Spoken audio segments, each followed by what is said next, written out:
There's a dangerous idea that is circulating around within the Black community right now in this moment. It's not new, but it's resurfacing. It sounds intelligent. It sounds cynical. It sounds even somewhat evolved. And there's several things that comes with it. And that is that both political parties, the main ones that we have here in the United States, are the same. That they have the same donors and are responsible to the same people. And that voting doesn't matter anymore. There's no reason to even waste your vote. I've even seen people use Malcolm X as a tool to say that Malcolm X wasn't pro any party. And so therefore he believed in not voting.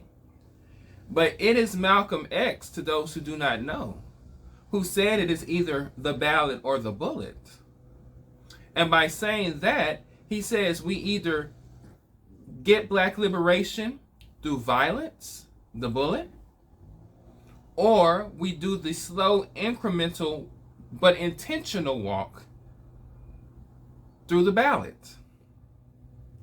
Malcolm X said it was important to be registered to vote, but not just to vote casually, not just to vote because we have to, but vote intentionally, educated, and with great knowledge when you vote. But this conversation has used Malcolm X, that voting doesn't matter. Historically and logically, that idea has never been neutral.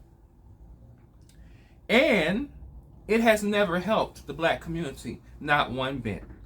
Been there, done that, didn't work. If both sides were truly the same, their outcomes would be the same. One of the things I am constantly telling people is, I don't judge a tree by its roots. I don't judge a tree by its potential. I judge a tree by the fruit it produces. And that's the same thing with political parties or even people that I'm getting to know.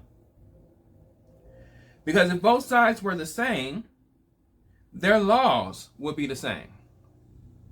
Their courts that they set up would be the same. Their enforcement priorities of the law would be the same. And the reality of it is, historically and presently, they're not. They're different, very different. For example, on one side has made it a priority to restrict voting access, to undermine civil rights protections or roll back civil rights protections that have been established for Black people, brown people, women, and others. Only one side has militarized policing and immigration enforcement. One side has attacked diversity and equity and have challenged and pushed back against historical truths. And that same side court white nationalist voters openly. Only one side said that they were okay being called Nazis. Only one side said that this is a white nation and should be ran by white people. Only one side endorses the vitriol and the disgusting rhetoric of a Charlie Kirk, of a Nick Fuentes, of a Sean Hannity, of a Tucker Carlson, of a Megyn Kelly, which is white supremacist talking points. Only one side endorses that and in many ways repeats that and legislates through that. The other side deeply flawed, not perfect, and in some instances compromised, yes. However, it has been terrain in which black political pressure has actually produced real gains. We have quantifiable, visible, measurable things we can see from each side. Black progress has never been and has never come, from disengagement. Black progress has come from us pushing and pushing and pushing and kicking the doors down.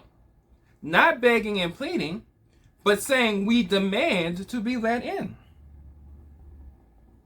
A lot of people see Martin Luther King as a weak, docile figure because he used nonviolence as a tactic. But Dr. King was quite aggressive in his approach. Black progress has never been and has never been disengaged and has never come from disengagement. Reconstruction then failed because black people voted. It failed because black people were terrorized out of voting. Civil rights victories were concessions extracted under pressure. The Voting Rights Act of 1965 was not gifted. It was taken by force. It was forced to be given. And that is how black progress moves. I always tell people, look at what the opposition does. Those that want to control, those that want to discriminate, those who want to eradicate, they are adamant by any means necessary to stop your black ass from voting. Whether it's voting restrictions, voter ID laws, gerrymandering of maps, or all outright violence, as in the Klan, or intimidation. Obviously, your vote and your participation in this process matters, and your voice matters, and so therefore they try to suppress that. Political apathy has never been radical. Political cynicism has been common, and rightly so. But the political apathy, that's never been radical. It has always been a gift to reactionary power. And when black people disengage from the system, our enemies, our opponents don't. They organize, they fund candidates, they stack courts, and they legislate from their perspective. You notice how you don't hear this conversation about withdrawing from political process or not getting engaged from the political process from white supremacists? Because they know you will. And as long as they can convince you to, then they don't have to. So when someone says to me, as I've been hearing on social media, by the way, that both sides are the same, what they're really saying is, in that non-intellectual argument, is that I've decided not to fight anymore. While others fight over my future, I've decided to wait and see what's being done for me. And as a caveat to this conversation really quickly, I was on social media and a celebrity, well, C-list celebrity, commented under a comment about what's going on in the current state. And somebody jumped under her comment and said, we're waiting for celebrities like you to lead us, to tell us what to do and where to go and how to do it and when to do it. And that is a major problem. Depending on somebody else to fight for your liberation. What the fuck? I digress. Those who decide not to fight, they're not rebellion. This is not rebellion. This is not even revolutionary. That's surrender. You've surrendered. And in surrendering, you've lost. Let's talk about some news in the Black News Now segment. Yesterday, we talked about Congresswoman Ilhan Omar, and we were discussing how Trump has been targeting her. Well, what happens at the top somehow always trickles its way down to the people. Congresswoman Ilhan Omar was actually attacked and sprayed with a mysterious substance yesterday. And you're actually watching it as I'm speaking. Shortly after, before Congressman Maxwell Frost was also attacked due to race. This is not a coincidence. This is political violence. And unfortunately, family, we are in a moment in which political violence is possible. We've seen firebombs dropped at governors' houses. We've seen assassinations political. We've seen mass shootings politically motivated. We've seen an attack on the United States Capitol building and attacking the Capitol Police. All this political violence. So we're in another American hot moment for political violence. History teaches us before rights are stripped, fear is introduced. Before voices are silenced legally, they are threatened physically. Political disengagement does not protect us from moments like this. Not getting involved is not going to stop it because it overflows. It spills over. It comes eventually to everyone.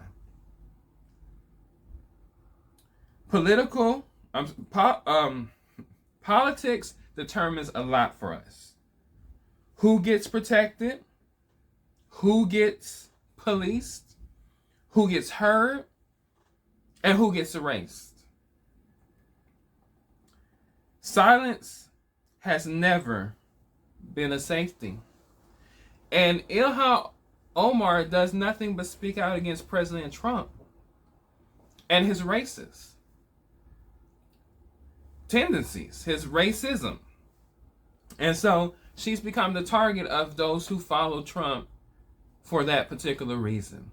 Not to mention how, as we mentioned yesterday, how he's leveraging an assault on her with the Justice Department on her finances. Hypocritically, when his finances have seemingly improved once he became president for his second term.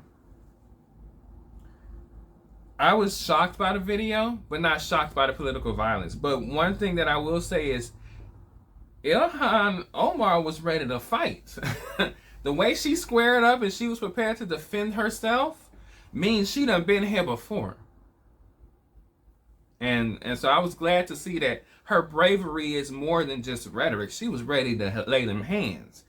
We wish her and Representative Frost safety because we understand that the work y'all do is dangerous now. But the fact that y'all are fighting the fight and not quitting like some people, Marjorie Taylor Greene, or y'all are not siding with the enemy against your people, we know that that fight will be arduous. And we commend y'all for the fight and we pray and hope for your safety. Let's move on. Guess what, y'all? I don't know if this is good news. I don't know if this is important news. I just know it's one of the major news stories in Black news today. Kanye West issued a formal apology to the Black community and to the Jewish community via a national newspaper ad, the New York Times.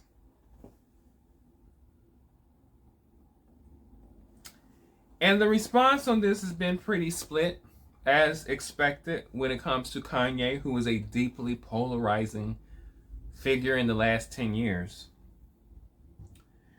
But this isn't about forgiveness for me. It's actually about accountability at scale. Because if you ask me, what Kanye has done, the irreparable damage he has done within the black community, I think can never be forgiven.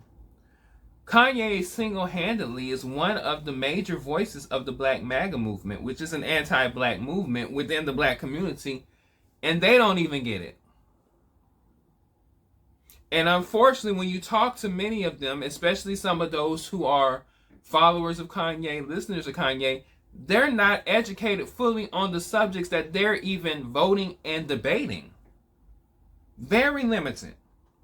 I've literally seen some of them argue against the Civil Rights Act of 1964. I've literally seen some of them argue against affirmative action and DEI as if they don't benefit from it, and without it wouldn't. And we're seeing it. With the rollback of DEI initiatives, we're seeing the black unemployment rate skyrocket. Almost 10%.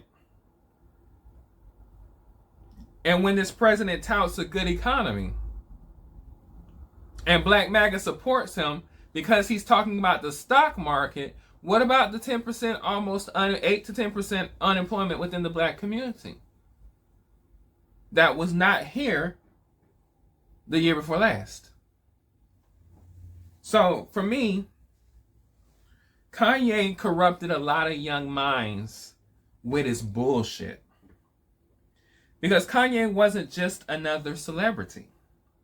He was one of the most influential black cultural figures of this century. He had tremendous influence. And so, he issued apologies. He issued an apology for mainstreaming anti-Semitism. He normalized anti-Semitic conspiracy language at mass scale, all across to millions of followers, contributing to real world harm for the Jewish community. And as I stated, he also provided the cultural cover for Black MAGA. He helped legalize and he helped legitimize authoritarian politics in black spaces, using celebrity, credibility, grievances, and even religious rhetoric, speaking to the black community in the language we understand, but speaking some bullshit. This doesn't make him beyond humanity, because people say and do all types of crazy stuff. But it may make him beyond restoration as a trusted cultural authority for me.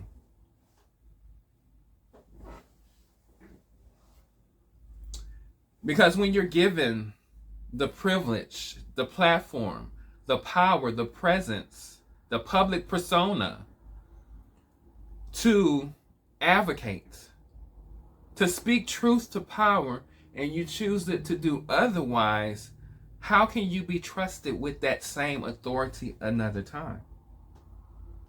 So the question isn't, should Kanye be forgiven? It's, should he ever again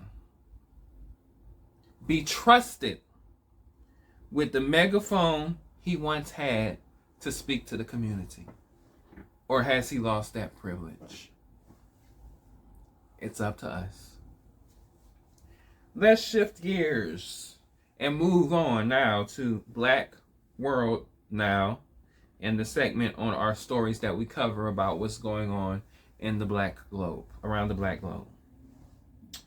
Carnival Cruise. Now, y'all, I'm going to be upfront and blunt. I've never been on a cruise. The closest thing to a cruise I have ever been on was on a dinner and boat ride in New Orleans. which I enjoyed. That was fun. There was music. The food was pretty good. You looking at the water. You're not going into like the deep blue sea. You're just strolling, I guess you would say strolling, riding down the Mississippi in that one part in New Orleans. But that's as close as I've come to a cruise. And I mean, I've been on like the Queen Mary in Long Beach, but it wasn't moving. I've never been on a cruise.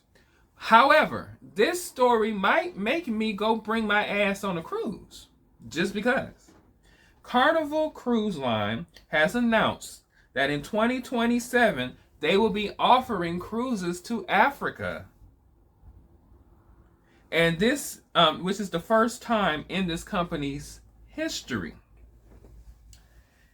And yes, it's gotten mixed reviews. Because I've seen online where some people who are afraid to get back on a boat owned by white people because of our history. And then there's also people who, as we spoke in previous episodes, black people who are having an anti-African sentiment right about now for whatever reason. So it's had interesting reviews. But this is more than travel news, y'all. This is a historical shift. I keep saying in a lot of my videos, I even did an entire video. My video with the most views is my video on black nationalism. And that's an important topic. And in that video, I talk about there is a shift and a focus back on Africa. Within 20 years, 1 out of every 5 people will be on the African continent. Africa has the fastest growing and the youngest population. So a lot of the world attention is going to shift to the global south. It was there before, it's going back there, and a lot of times for the same reasons. For centuries, Africa was framed as a place to extract from, to take from, not to return to. And now descendants and others, but descendants of the enslaved class and cross the same Atlantic, but this time not by force, by choice. But the moment raises a question, obviously. Obviously. Who benefits from this access?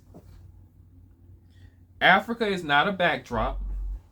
It's a living continent with its own agency. And as access increases, Black Americans must decide, will we show up to Africa as consumers, as colonizers, or will we show up as partners? And I hope this allows us, there's been a lot of things that have allowed us to share information from us to our African family, from them to us, where we're learning more about each other in this age of social media that we've never known before. And it's fascinating because it's going beyond the myths, the lies, the falsehoods told about each side, and we're getting to know each other as each other. And it's fascinating to witness, to see, to be a part of. However, we need to, as Americans, we're African Black Americans, we have to evaluate how we show up. Are we going to show up in our European influenced ways, or are we going to remember who we are and show up as who we are? Speaking of Africa, I have already covered the story of IShowSpeed being on the African continent, spending 22 days, seeing 21 countries or so, which is just phenomenal. And he has opened the door and the understanding to so many people who follow him. I've seen people literally crying in response to this that's going on. Well, more news from IShowSpeed. The streamer and global influencer IShowSpeed has accepted dual citizenship in Ghana. They've offered that to us. That's been offered on the table at least, I think, since 2019. And if you want to get you a free dual citizenship in Ghana, you can. So that's still available. And he's actually announced plans to purchase a home there for his own reasons. Not to move there permanently, but to have a place there and to have citizenship there. as a place I see it as when America starts to get heavy, when you're tired of dealing with racism, go relax where you don't have to question being black. Go relax where you don't have to worry about whether or not you're seen as something different than human. So I think it's a great idea. And this matters a lot not because of celebrity worship, obviously, but because of precedent. For Black Americans, citizenship has always been denied, delayed, criminalized, and even revoked in practice, if not law, time and time again. Okay? What IShowSpeed is doing is quietly radical. He is expanding Black Americans' belongings beyond the United States border. We already touch the world in a lot of ways. Black people travel all the time, but our culture is everywhere. They know us, but don't know us. And we don't know them. And so there is, this extension of blackness from our perspective that's global. And I think it's very powerful. I've seen videos in which people have talked about the power of Black Americans. And that if we decided to stand up for Black people globally, white supremacy would have a problem. So they keep us ill-informed, or they keep us angry at each other and fighting each other because they know the power that we come with, should we choose to do that. So this is not running away. This is positioning. Dual citizenship means economic leverage in both countries, cultural protection, political optionality, generational access. It signals something important to young Black Americans. You do not have to beg for belonging in a country that questions your humanity. It always reframes Africa not as an abstract motherland, but as a place to actually live, a place to build, a place to invest in, and a place to pass something down to your future generations of family. This isn't symbolic Pan-Africanism, y'all. This is material Pan-Africanism. This is recognizing your position and positionality on the planet. And history tells us communities that survive long-term always maintain multiple centers of power. Movement is not abandonment. Movement is not forgetting who you are. It's actually bomb-ass strategy. Let's wrap this up. Disillusionment is understandable. Not wanting to vote, not wanting to participate in none of this shit is quite understandable. Because you know, like I know, and I know like you know, what we know, that this has been a ride, and it continues to be a ride. And at times, this ride gets very exhausting. But do you remember who we are? Do you remember who the fuck you are? You are a descendant of the most powerful people on the planet. You are a descendant of those who survived one of the worst things to ever happen to humans ever in history. And you are here because of them not giving up, and because of them standing firm and doing what they need to do to get to the next moment. You're here because of that. So although it's exhausting, remember that. Disengagement has never been liberation. Power doesn't disappear when you stop, or you don't engage, or you step away from it. It just gets used without you. And it's going to impact you whether or not you participated in it or not. But participation, at least you have a voice to determine how it's going to impact you. But if you don't have a voice, you are literally just going to be impacted, and that makes you a victim. But this is self-imposed victimhood. So the point is, are you going to give up your power, or are you going to use your power? Are you going to let somebody else create spaces for you, or are you going to create spaces? One of the reasons why I started this channel, and those of you who are here, some of you have been following me on social media for years. I've been on social media now at this point 20-something years. My social media footprint is pretty hefty. When you talk about my businesses and you talk about me getting on camera, I'm all over social media. I've done a lot. But the reason why I do it is because I believe in carving a place for us and not having a place carved for us. Because if you don't set the rules and the parameters, somebody else will. So you better set the rules for yourself. That's going to make your experience what you need it to be. So disengaging from politics won't help, but paying attention and staying woke, our definition of woke, is what we need to do. And this has been my Black Truth. Peace.